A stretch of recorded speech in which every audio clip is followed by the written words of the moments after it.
And now it's time for still another edition, part 3 of What Would Jello Do? After the Boulder County, Larimer County, and other county floods, here's another example of the power of nature. What I really find tasteful about this one is the yellow makeshift version of police line, do not cross, as if anybody is going to try and cross into that. There is quite a house up there on the hill that survived at least until the next forest fire, which, may I remind you, came this close before. That was only a couple years ago. More symptoms of climate collapse, which makes me think, what better time to talk about Occupy? The future of Occupy and the future of Shockupy. I probably commented before on the fact that even though the tents are long gone, second anniversary wasn't as well attended as the time I went there a year ago to, Zuccotti Park and in New York. But again, what has happened to Occupy? Where is Occupy now? Well, for one thing, one of the people were on scene right away and nobody had to call them when Hurricane Sandy hit and Staten Island got hit so bad, was Occupy Wall Street. People thinking, this is putting our feelings into practice. Let's go help these people. The very spirit that our congressional shutdown Tea Party friends keep trying to abolish. There should never be any community. Everything, including schools or even healthcare, should be for profit, or there's no point in doing it at all. And even Obama's old buddy Rahm Emanuel apparently has now put O'Hare Airport up for sale.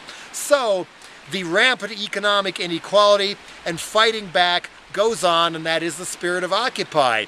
After all, Obama owes his very ass to Occupy, or we wouldn't have a government shutdown now, because President Romney and his Tea Party friends would be shutting all of us down as we speak.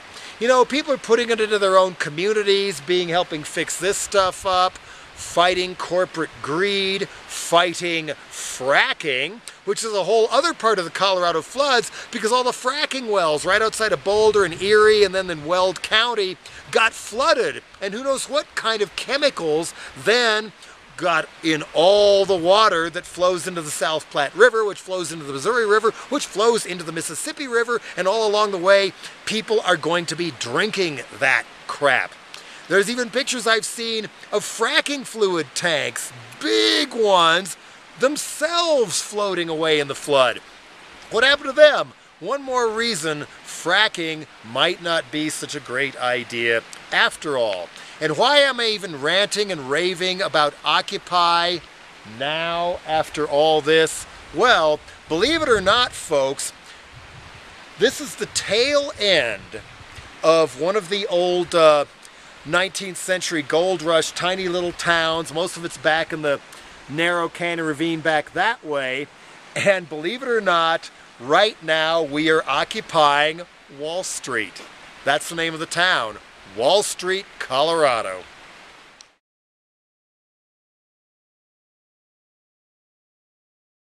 Yeah, they're starting to work on the bridge down there. If I manage to snag that, I think that I was better at this in Israel than I am here, but there's that thing. And then some of this kind of survived, and kind of, if you get a little closer, I'm not sure this one actually did. I mean, this is a nice example of I'm shooting the wrong, there it is, of the funky little buildings people keep up in these canyon towns. Yes, we're still occupying Wall Street here. Here's a little more shades of what I remember of New Orleans after Katrina. The furniture isn't covered with mud, at least, but this place got it pretty bad. And then over here, we have that, oh, look at the books. Oh, man. That was once somebody's library, and it isn't anymore. And down here is as good an example of any of what used to be a paved road and is now submerged somewhat in 4 Mile Creek. slow children. It doesn't say they're at play. It just says slow children here, who probably should be very slow because half the road is now gone. Okay, this one survived. Good example of what I think was an old mining place that's had some stuff put on it. Nice stained glass. We got another one up the hill. So these are okay. This is not okay. And they were lucky they were on the other side of the road, because here is some more of the, well, it's on this side too, the detritus, if you will. And then we get to, there's a condemnation notice in that building, and we're about to see why.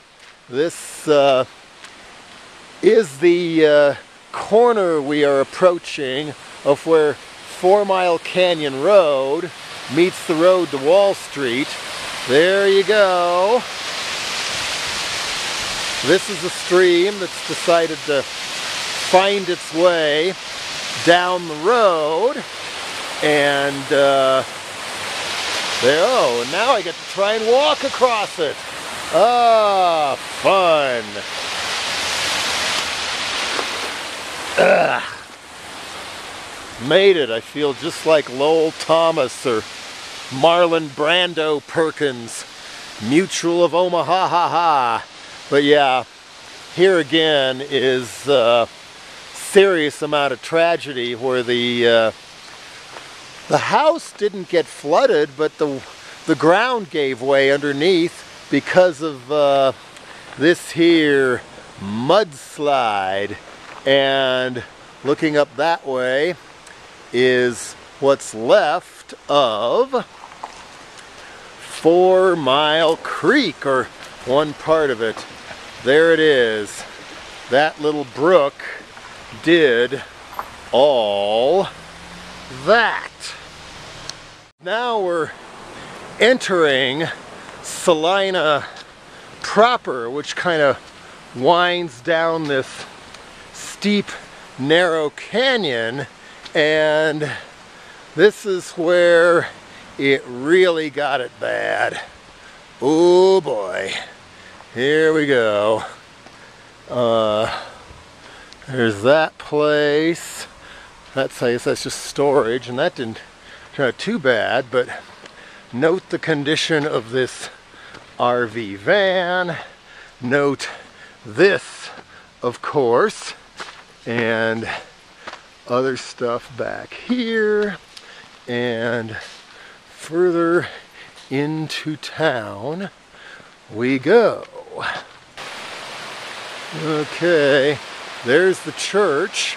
It got saved somehow up on stilts there. I don't think these folks were so lucky.